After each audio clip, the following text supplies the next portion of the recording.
صلوا عليه وآله صلوا عليه وآله صلوا عليه وآله.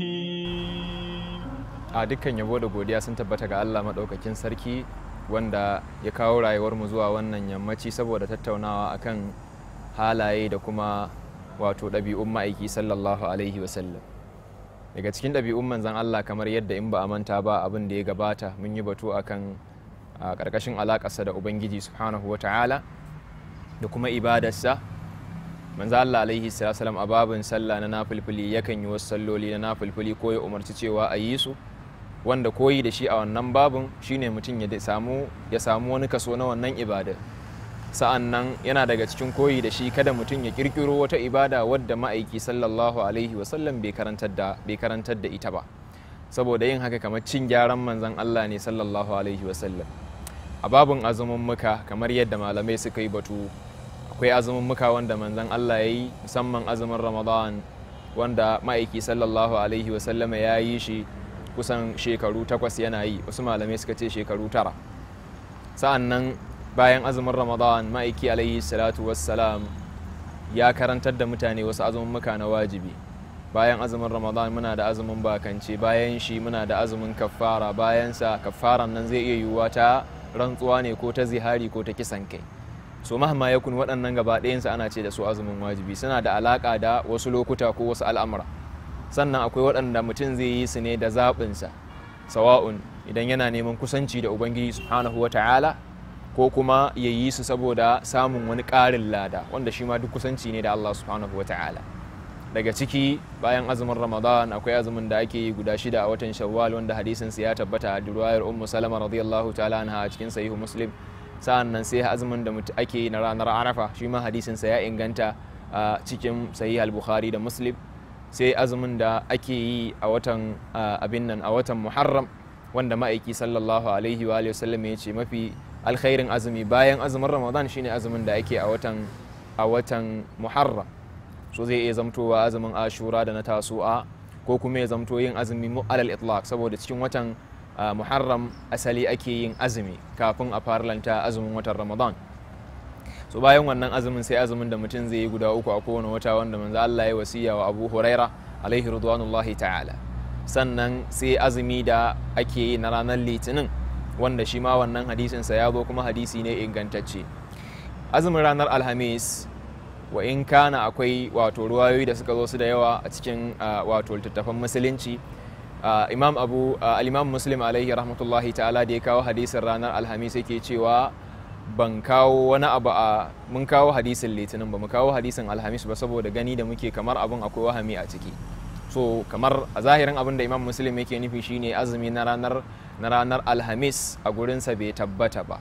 So amma dai umuman wannan wani babi ne buɗaɗɗe na yin ijtihadi, da Allah a gurin Muslim in bai inganta ba, wasu malaman suna ganin ingancinsa, kamar yadda Imam Abu Dawud ya fitar da hadisai kusan guda 7 ba a wannan babin na yin azumi ranar Litinin da Alhamis a cikin sunan ɗinsa. Ya kawo hadisai masu ɗan yawa wanda in ban manta ba adadinsu ya kai 7 da suke batu akan wannan al'amar. So bayan nan akwai azumi da haka kawai mutum zai yi shi fi sabilillah, kamar yadda manzo Allah ya faɗi yake cewa ma min abdin yasumu yawman fi sabilillah illa ba'ada Allah bi dhalika al-yawma an wajhihi nar 70 kharifa. Cewa babu wani mutumi da zai azumci wani yini dan Allah, yayi wannan azumin dan Allah, ubangiji zai nesanta shi daga wuta tafiya ta wadda za ta kai shekara 70. Dan asali kharif ɗaya ne daga cikin bangarori na shekara, ana amfani da kowane ɗaya daga cikin ɓangarorin shekara ana nufin shekara, kamar yadda za a ce alkharif ko a ce rabi' ko shita ko saif, duka ana nufin shekara ce kamila. Kamar a ce da Hausa ne a ce damana kaza ko kuma a ce rani kaza, so duka dai ana nufin shekara kamila, wa in kana ambaci wani sashe na wannan al'amar. To wannan 70 kharifan din ya zo a hadisi, nisa ne da ke tsakanin karkashin wuta gaba ɗaya zuwa samanta zuwa bakinta. Wannan tafiyar ita ce tafiyar shekara 70. So kenan yin azumi ɗaya zai nesanta mutum daga cikin wutan nan zuwa bakin wuta. In ya ƙara yin azumi ya ƙara nesantar da shi tafiyar da ta kai shekara 70. So umuman waɗannan al'amuran daga cikin azumin muka in ma ba wancan ba azumi alal itlaq ya halasta, sai dai wasu wurare da malamai suka ce ba a so mutum ya azumi, wanda wannan shi ma yana cikin bin manzon Allah alaihi salatu wassalam mu kiyaye. Misali cikin wuraren da ba a so a yi azumi ko ranaku shine ba a so mutum ya yi azumi ranar sallah ta karama ko babbar sallah. Wannan yin azumi haramun ne kamar yadda ya zo a hadisin Umar radiyallahu ta'ala anhu. Sa'an nan cikin ranakun da ba a so a yi azumi shi mutum ya ware ranar Juma'a kadai ita zai dinga yin azumi saboda girmama al'amarinta. Wannan hadisi ya zo akan cewa manzo Allah ya ce la tahussu lailatal juma'ati bi qiyamin wala yawmaha bi siyamin min bainil layali aw min bainil ayyam. Yace kada ku keɓance daren Juma'a da yin qiyamul layl ko daren ko yin Juma'a da yin wata sallah ta musamman. So yinin ba a so a yi azumi na musamman, daren ba a so a yi wata sallah ta musamman. So abin da ake bukata wurin mu shine ya zamto kada mutum yayi wannan ita kadai, amma ba laifi ya hada da Alhamis yayi da Juma'a, ko kuma bayan yayi Juma'a yayi a hada da Asabar, kamar yadda ya zo a hadisin Juwairiya alaiha radwanullahi ta'ala dangane da hada azumin Litinin, dangane da hada azumin Juma'a da Alhamis ko Juma'a da Asabar, kamar yadda ya zo a cikin wannan hadisin. Bal malamai suna ga asali hadisin Abdullahi bin Busr wanda aka rawaito daga yar uwarsa, ko kuma Abdullahi bin Busr wanda ya rawaito daga mahaifinsa, ko Abdullahi bin Busr da ya rawaito daga gurin manzo Allah alaihi wasallam shi da kansa. So bayan ittirabin da yake cikin wannan sanadin suna ga cewa wannan hadisin bai kai ya soke waɗannan hadisan ba. So yin azumi ranar Asabar asali babu laifi, musamman idan mutum ya hada da wani yini daga cikin yinikan da suke kafin Asabar ko bayanta. Sa'an nan bayan nan baya daga cikin sunna mutum ya zo ya ware a sai kuma abin nan yin azumi idan Sha'aban ya raba gida biyu. Akwai wani hadisi da ya zo cewa wai manzon Allah alaihi salatu wasallam yana cewa idan tasafa Sha'abanu fala tasumu, idan Sha'aban ya raba gida biyu kada ku yi azumi. So wannan hadisin da dama daga cikin malaman musulunci sun ce hadisin nan wato hadisi ne mai illa.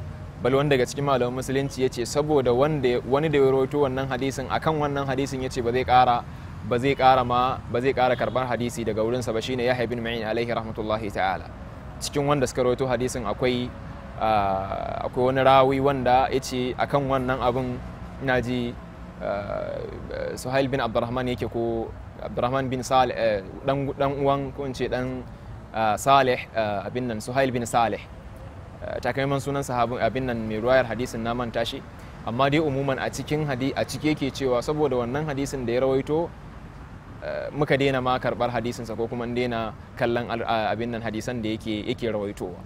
So umuman dai wannan shi ma bai inganta ba, sai hadisin da wato yayi batu akan ware watan Rajab da yin wasu azumin muka da kuma azumin tsofi da ire-iren su, wannan duka malamai sun yi batu akan basu inganta ba.